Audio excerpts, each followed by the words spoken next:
નમસ્કાર મારા વાલા દર્શક મિત્રો, આજના વિડીયોમાં આપણે ઉનાળાના સુપર ફૂડની વાત કરવાના છીએ અને એનું નામ છે મિત્રો ડુંગળી. મિત્રો, આજના વિડીયોમાં આપણે વાત કરશું કે ડુંગળી કોણે ન ખાવી જોઈએ, એક દિવસમાં કેટલી ડુંગળી ખાઈ શકાય, શું દરરોજ ડુંગળી ખાવાથી આપણા શરીરને ફાયદા થાય છે ખરા, સાથે શું રાત્રે ડુંગળી ખાઈ શકાય ખરી, અને ડુંગળી આપણા પાચન તંત્ર માટે કેમ આટલી બધી સારી છે. સાથે આપણે વાત કરશું કે શું ડુંગળી વજન ઘટાડવામાં મદદરૂપ થાય ખરી, અને શું ડુંગળી ખાવાથી હૃદયનું સ્વાસ્થ્ય સુધરે છે ખરું, અને શું ડાયાબિટીસના દર્દીઓ પણ ડુંગળી ખાઈ શકે ખરા. ઉનાળામાં ડુંગળી કેમ ખાવી જોઈએ અને ઉનાળામાં ડુંગળી ખાવાથી કયા કયા ફાયદા થાય છે, આ બધા જ પ્રશ્નોના જવાબ આપવાનો હું પ્રયત્ન કરીશ, તો તમે મારો વિડીયો છેલ્લે સુધી જોજો. મિત્રો, વાત કરીએ તો આયુર્વેદમાં તે શરીરને ઠંડુ રાખવા માટે જાણીતું છે. મિત્રો, ડુંગળીમાં પાણીનું પ્રમાણ વધુ હોવાથી તે તડકા અને તીવ્ર ગરમીમાં શરીરને હાઇડ્રેટ રાખવાનું કામ કરે છે. મિત્રો, ડુંગળીનો ઉપયોગ સામાન્ય રીતે આપણે વાત કરીએ તો સલાડ તરીકે થાય છે, બીજું કે એનો ગ્રેવી બનાવવા માટે પણ ઉપયોગ થાય છે. અને મિત્રો, ડુંગળી ઘણા જરૂરી પોષક તત્વોથી ભરપૂર છે અને આપણા સ્વાસ્થ્ય માટે ખૂબ જ ફાયદાકારક છે. મિત્રો, જો રિસર્ચ વિશે વાત કરીએ તો જર્નલ પબ્લિશિંગ પ્લેટફોર્મ ફ્રન્ટિયરમાં પ્રકાશિત થયેલા એક અભ્યાસ મુજબ ડુંગળીમાં કેન્સર વિરોધી, ફૂગ વિરોધી અને સ્થૂળતા વિરોધી, સાથે સાથે બેક્ટેરિયા વિરોધી અને બળતરા વિરોધી અને ડાયાબિટીસ વિરોધી ગુણધર્મો અંદર છે એવું સંશોધનમાં સાબિત થયું છે. મિત્રો, એટલું જ નહીં, ડુંગળીમાં કાર્ડિયોવસ્ક્યુલર પ્રોટેક્ટિવ એટલે કે આપણા હૃદયને સ્વસ્થ રાખવા માટેનું, હૃદયનું રક્ષણ કરવા માટેનું, સાથે સાથે ન્યુરોપ્રોટેક્ટિવ, રેસ્પિરેટિવ પ્રોટેક્ટિવ અને પાચન તંત્ર પ્રોટેક્ટિવ એટલે કે ડાયજેસ્ટિવ સિસ્ટમ પ્રોટેક્ટિવ સહિત ઘણા બધા ગુણધર્મો પણ એની અંદર છે. મિત્રો, વાત કરીએ તો એકંદરે ડુંગળી આપણા સ્વાસ્થ્ય માટે એટલા જ માટે ખૂબ જ ફાયદાકારક છે. આપણે વાત કરશું કે ડુંગળીનું પોષણ મૂલ્ય શું છે, તેની અંદર કયા કયા પોષક તત્વો છે, આપણા સ્વાસ્થ્ય માટે કેટલું ફાયદાકારક છે, અને ડુંગળી કોણે ન ખાવી જોઈએ તેના વિશે આપણે આગળ વિસ્તૃતમાં આપણે વાત કરીશું. મિત્રો, આપણે જો પોષક તત્વો વિશે વાત કરીએ તો United States Department of Agriculture અનુસાર ડુંગળીમાં vitamin B6, folate, potassium, fibre, magnesium અને મેંગેનીઝ જેવા અનેક ખનિજો હોય છે. આ પોષક તત્વો આપણા શરીર માટે ખૂબ જ મહત્વપૂર્ણ છે. તેની સાથે સાથે તેની અંદર ફ્લેવનોઇડ્સ, ગ્લુટાથિયોન, સેલેનિયમ, વિટામિન E અને વિટામિન C જેવા એન્ટીઓક્સિડન્ટ પણ હોય છે, જે આપણા સ્વાસ્થ્ય માટે એક રામબાણ તરીકે કામ કરે છે. મિત્રો, જો આપણે વાત કરીએ તો 100 ગ્રામ ડુંગળીની અંદર કયા કયા પોષક તત્વો અને કેટલી માત્રામાં જો પોષક તત્વો રહેલા છે તેના વિશે આપણે વાત કરીએ તો 100 ગ્રામ ડુંગળીની અંદર ફાઈબર 1.7 ગ્રામ રહેલું છે, પ્રોટીન 1.1 ગ્રામ રહેલું છે, કાર્બોહાઈડ્રેટ 9.34 ગ્રામ રહેલું છે. મિત્રો, તેની અંદર જો કેલ્શિયમની વાત કરીએ ને તો કેલ્શિયમ 23 મિલીગ્રામ છે. મિત્રો, magnesium 10 milligram, potassium 146 milligram, phosphorus 29 milligram, sodium બિલકુલ નહિવત એટલે કે 4 મિલીગ્રામ જેટલું રહે છે, અને વિટામિન C 7.4 મિલીગ્રામ જેટલું અંદર રહેલું છે. હવે પ્રશ્ન એ થાય કે ડુંગળી આપણા સ્વાસ્થ્યને કેવી રીતે સુરક્ષિત રાખવાનું કામ કરે છે. તો મિત્રો, વાત કરીએ તો ડુંગળીમાં હાજર વિટામિન C અને ફ્લેવોનોઇડ્સ જેવા એન્ટીઓક્સિડન્ટ શરીરને ફ્રી રેડિકલથી બચાવવાનું કામ કરે છે, અને આ ફ્રી રેડિકલ શરીરમાં બળતરા અને ઘણા રોગોનું કારણ બને છે.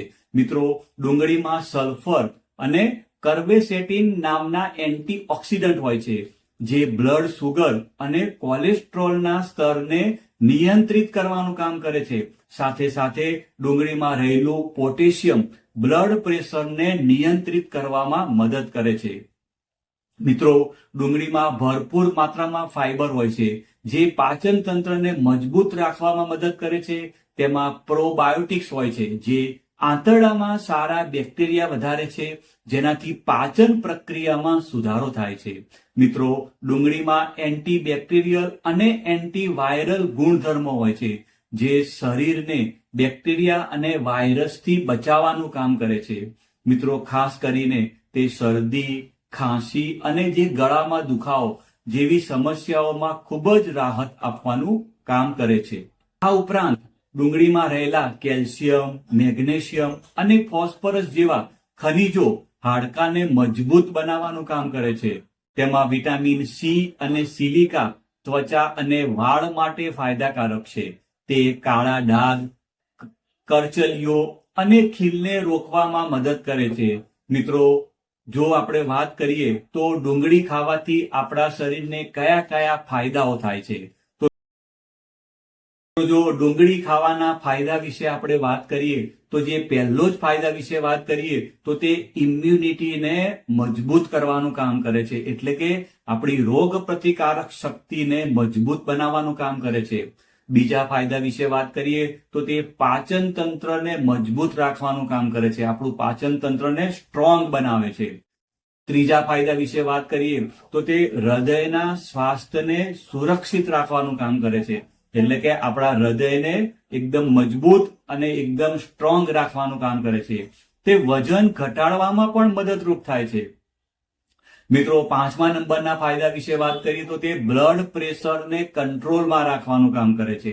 સાથે સાથે તે બળતરાને ઓછી કરવાનું પણ કામ કરે છે અને બ્લડ સુગરને કંટ્રોલમાં રાખવાનું કામ કરે છે. તે કેન્સરના જોખમને ઓછું કરવાનું કામ કરે છે તથા આપણા હાડકાને મજબૂત બનાવવાનું કામ કરે છે, કારણ કે તેની અંદર કેલ્શિયમ હોય છે. હવે પ્રશ્ન એ થાય કે ઉનાળામાં ડુંગળી ખાવાથી આપણા શરીરને કયા કયા ફાયદા થાય છે અને ઉનાળામાં ડુંગળી કેમ ખાવી જોઈએ. મિત્રો, જો વાત કરીએ તો ઉનાળાની ઋતુમાં દરરોજ ડુંગળી ખાવાથી પરસેવો ઓછો થાય છે, કારણ કે તે શરીરના તાપમાનને સંતુલિત કરવામાં મદદ કરે છે. ડુંગળીમાં ઠંડકની અસર હોય છે, જે શરીરને અંદરથી ઠંડુ રાખવામાં મદદ કરે છે. મિત્રો, તેમાં પાણીનું પ્રમાણ વધુ હોય છે, જે શરીરને હાઇડ્રેટ રાખવામાં મદદ કરે છે. મિત્રો, ડુંગળીમાં પોટેશિયમ જેવા ઇલેક્ટ્રોલાઇટ્સ પણ હોય છે, જે શરીરમાં પાણી અને ઇલેક્ટ્રોલાઇટ્સનું સંતુલન જાળવવામાં મદદ કરે છે. તેથી ઉનાળામાં દરરોજ કાચી ડુંગળી ખાવાથી હીટ સ્ટ્રોક અને સનસ્ટ્રોકનું જોખમ ઓછું થાય છે. મિત્રો, હવે વાત કરીએ કે શું ડાયાબિટીસના દર્દીઓ પણ ડુંગળી ખાઈ શકે ખરા? મિત્રો, જો વાત કરવામાં આવે તો ડાયાબિટીસના દર્દીઓ માટે ઉનાળો પડકારજનક હોય છે, કારણ કે ખોરાકમાં ફેરફાર અને અતિશય ગરમીને કારણે તેમના બ્લડ સુગરના સ્તરમાં વધઘટ થવાની શક્યતા રહેલી છે. અને મિત્રો, જો આવી સ્થિતિમાં ડુંગળી બ્લડ સુગર લેવલને નિયંત્રિત કરવામાં મદદ કરે છે. તેમાં હાજર ક્રોમિયમ સંયોજનો ઇન્સ્યુલિન સંવેદનશીલતામાં સુધારો કરે છે, જે બ્લડ સુગર લેવલને નિયંત્રિત રાખવામાં મદદ કરે છે. હવે એક પ્રશ્ન થાય કે શું ડુંગળી ખાવાથી હૃદયનું સ્વાસ્થ્ય સુધરે છે ખરું? મિત્રો, જો એની વાત કરીએ તો ડુંગળીમાં હાજર પોટેશિયમ અને સલ્ફર કોલેસ્ટ્રોલ અને બ્લડ પ્રેશરને નિયંત્રિત કરવામાં મદદ કરે છે.